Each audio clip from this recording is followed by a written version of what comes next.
time, mga lalabs. Nako, umulan. Tsaka yung ulan, meron ng snow.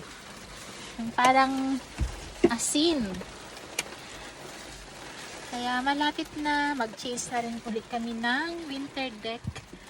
Ay, maulan talaga sa labas. Pero kailangan kong lumabas. Kasi, ganun yung buhay natin. Kailangan gumalaw. Yan. Ayan, oh.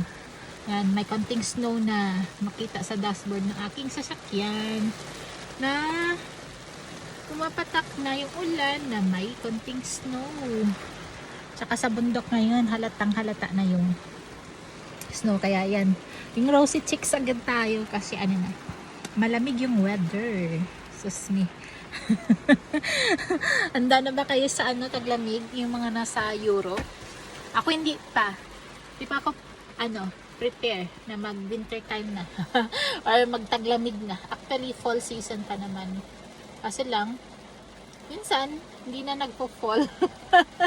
Iba na yung nagpo-fall. Yung ano na, yung maputi na, snow na.